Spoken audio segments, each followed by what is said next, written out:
Je ne sais plus du tout à quelle heure on a commencé, mais c'est pas grave. Vous avez le temps là ou pas? Vous êtes OK. Donc vous avez Nature morte là. Nature morte, c'est né en France et surtout en Hollande chez les protestants. Les protestants aiment beaucoup les natures mortes. Qu'est-ce que c'est qu'être protestant? Et là, je suis obligé de donner une définition qui, j'espère, ne vexera personne. Donc je dirais aux adolescents qui sont présents dans la salle que on va dire qu'un protestant, c'est quelqu'un qui, on va dire comme ça les choses, est pas fier d'avoir bien bouffé. Voilà. En revanche, il est super fier d'avoir des tableaux dans lesquels on n'est pas fier d'avoir bien bouffé. Et là, qu'est-ce qui me fait dire que dans ce tableau, il y aurait le message selon lequel on ne devrait pas être fier d'avoir bien bouffé? C'est très simple, il n'y a qu'à regarder. C'est un repas, il n'est pas terminé parce que on a tiré la nappe là, on a renversé le compotier, on a même cassé le verre, vous voyez. Et c'est le cas partout, hein, dans les autres aussi. Et donc on a bien montré combien c'était dégueulasse, hein, tout ce qu'on a bouffé de si bon là, c'était dégueulasse. On a méprisé ces nourritures terrestres. Et du coup, comprenez-moi, ça veut dire que toute la gourmandise qu'on n'a pas eu le droit d'avoir à déguster des huîtres, par exemple, on l'a, avec un petit pinceau, à repeindre ou à revoir tous les reflets nacrés et glauques de la chair ou de l'espace intérieur de ces huîtres qu'on n'avait pas le droit de manger, mais qu'on déguste des yeux. C'est parfaitement respectable comme morale. Ça s'appelle sublimer, vous voyez. Donc, il n'y a vraiment rien de mal à cela. Ce n'est pas ma morale, mais après tout, on s'en fout complètement. En revanche, c'est picturalement que ça me pose un problème. Parce que qu'est-ce que j'ai contre la peinture protestante? C'est pas leur idéologie. Non, c'est le fait que c'est tous les mêmes. On a l'impression que l'artiste, il s'appelle peinture hollandaise. C'est naze. Je veux dire par là que tous les artistes, ils se ressemblent, vous voyez. Il y en a un, il met le citron à gauche, l'autre, il le met à droite. Bon. C'est embêtant, ça, vous voyez. Je vois pas, ça fait pas un artiste, ça, pour moi. Un artiste, c'est plus qu'un genre. Ça fait pas un univers d'avoir un truc qui est cassé, l'autre qui est renversé, la nappe qui est tirée, et puis on fait ça tout le temps. Non, non, non, non, non, moi je marche pas, ça.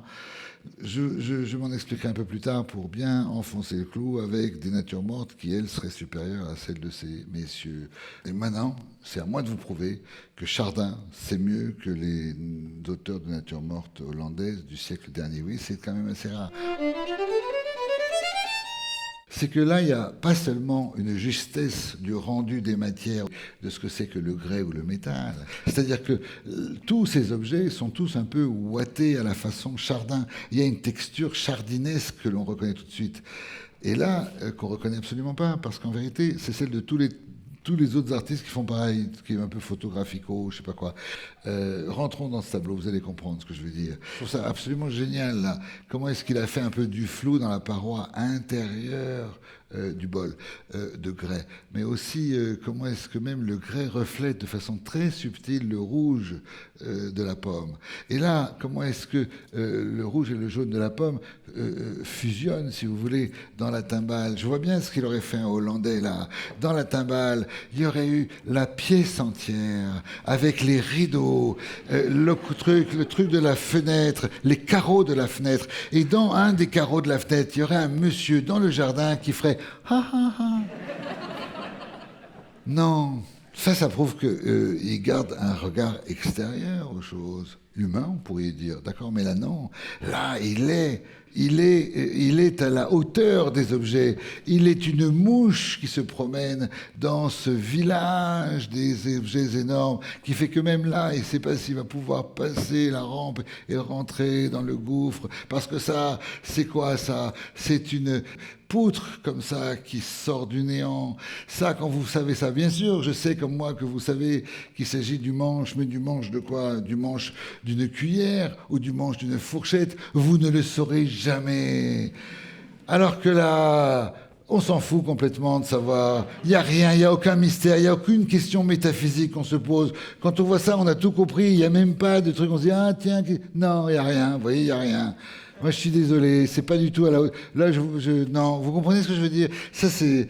c'est presque vulgaire à côté, hein, c'est presque vulgaire, il faut le dire. Alors que ça, non. Ça, il n'y a pas d'autres artistes qui, peut-être, si, peut-être Vermeer parfois, et peut-être aussi parfois Velázquez, qui a pénétré la manière dont il l'a fait, la densité moléculaire de l'intimité de la matière, de l'intimité des choses, l'intimité moléculaire de la matière, vous voyez.